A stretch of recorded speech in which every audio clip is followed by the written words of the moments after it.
A single sharp click echoed through the first-class cabin as the divider slid shut, not just a barrier, but a signal like the universe whispering, "Buckle up, it's about to get real." You ever had one of those moments where everything shifts in half a second, and you just know, deep down, that your world about to tilt? That was mine. I was sitting in seat one, sipping water, minding my business. 69 years old, proud, accomplished, finally letting my bones rest after closing a $150 million deal in Athens marble floors, champagne, camera flashes, you name it, and then bam, I'm being told to move. "Ma'am, this seat's been reassigned to another VIP guest." Calm, polite, but with that particular kind of steel behind the eyes that says, "We've already decided you don't belong here." I looked up, and there she was, Jessica Miller, flight attendant, with a smile so polished it could cut glass. Her hand floated right above my blazer sleeve, just barely grazing it like I was some fragile thing. But it was firm too, like she wasn't giving me a choice. I sat frozen for a second, heart thumping like a drumbeat. That seat, that moment, it wasn't about upholstery or champagne service. It was about power, and I could feel it being stripped inch by inch. Now let me back up a sec. Just that morning in Monaco, I'd had my blazer steamed navy blue, sharp lines, soft silk lining. It hugged me like armor, and it needed to, because I just finished what might be the biggest deal of my career. Athens had been golden, literally. Chandeliers throwing sparkles across velvet curtains.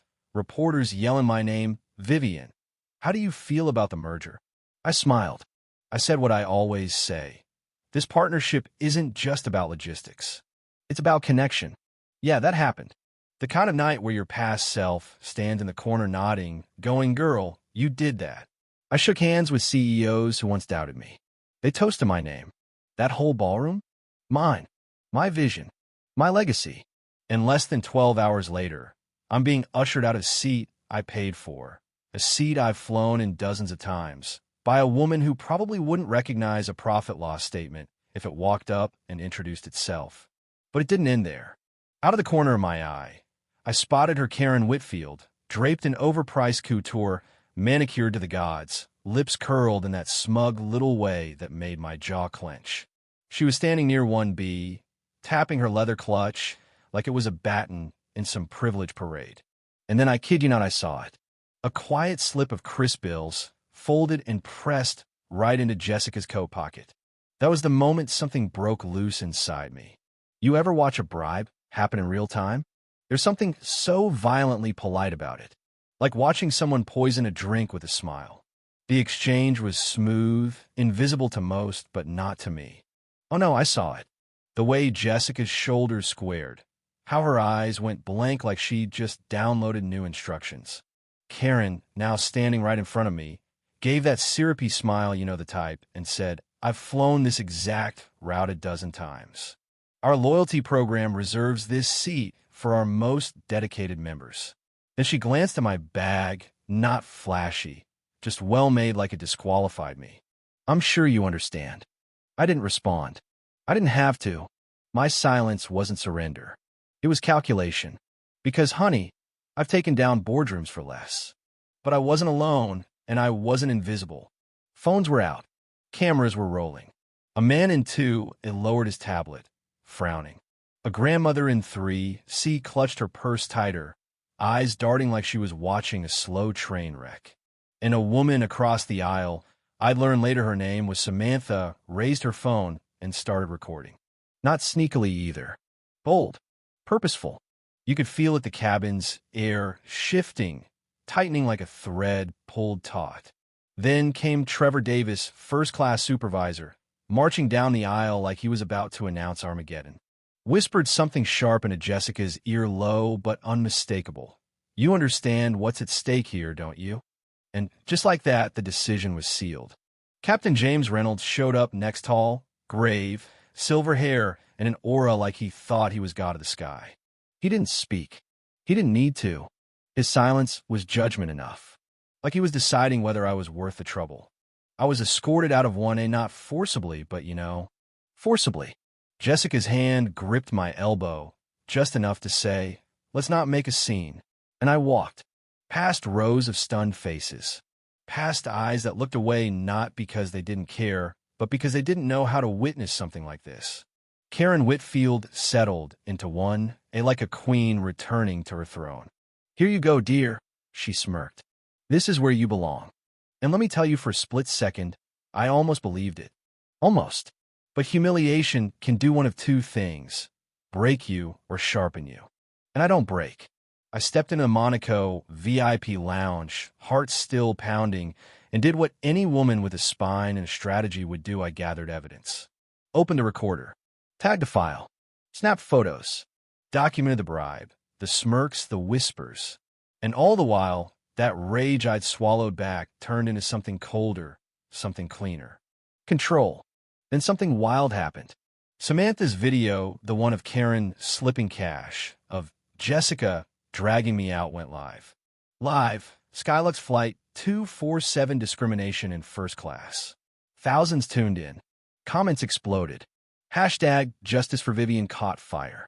Passengers started whispering, sharing looks. A father tapped out tweets. A grandma filmed her own commentary. The whole cabin lit up. And suddenly, I wasn't alone anymore. I didn't make a scene. I made a call. Quiet. Direct.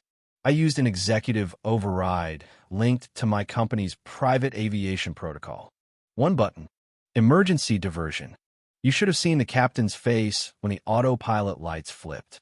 "Ladies and gentlemen, this is your captain. We're diverting to nice Côte d'Azur. First class service is suspended." Oh, the panic. Karen's jaw hit the floor. Trevor gripped the seat like it could save him. Jessica turned ghost white. The plane banked left, and I just sipped my sparkling water, watching them squirm. That's the thing about real power: it doesn't need volume. It just needs timing. The plane landed in Nice, and before the wheels even cooled, a message pinged the cruise tablets. "Terminate immediately." Jessica. Trevor. Captain Reynolds. Gone. A grandmother behind me gasped. "They're actually doing it." And yeah, they did. There was no announcement, no grand parade, just stunned silence. Jessica gave a shaky apology, voice cracking as she walked off. Trevor just stood there. Captain Reynolds looked like someone unplugged his soul. Passengers clapped, nodded, some even cried. I didn't say a word. I didn't have to. Within hours, Skylux Airlines released a statement so swift it made headlines spin. The entire crew was terminated mid-flight. The company issued apologies, pledged reform, launched investigations. Hashtag Justice for Vivian trended globally. The airline stock dipped. Headlines screamed, "Corporate coup at 30,000 feet." Live footage from the flight played on news loops around the world. But here's the part that actually mattered. They didn't just post a tweet. They acted. The airline grounded all first-class service for 48 hours. Every single employee from cabin crew to the top brass had to go through bias and ethics training. They ran simulations, exercises, real role-play sessions where attendants were forced to feel what it was like to be judged on site. And people changed. I watched it happen. One attendant said, "I never realized how often I looked past people." A supervisor cried during a training video. A junior exec wrote a note that said, "Respect shouldn't be optional." By the time first class reopened, it was different. Tangibly different. There were quiet pins on uniforms that read Ally. Name tags were worn with intention. And in seat 1A, I sat again not just as a customer, but as a reminder. A reminder that dignity flies too. As we took off, a new announcement came over the intercom. "We promise unwavering fairness. Justice isn't a privilege, it's a right." The cabin applauded. No prompting. No script. I smiled. You ever feel like the world tilted in the right direction for once? This wasn't just about me or a seat. It was about people waking up, companies getting called out, systems being rebuilt. It was about not letting one quiet injustice slide, because sometimes the only way to fix a broken sky is to fly straight through the storm. Now let me ask you, have you ever seen justice land that hard, that fast? What would you have done if you were sitting in that cabin?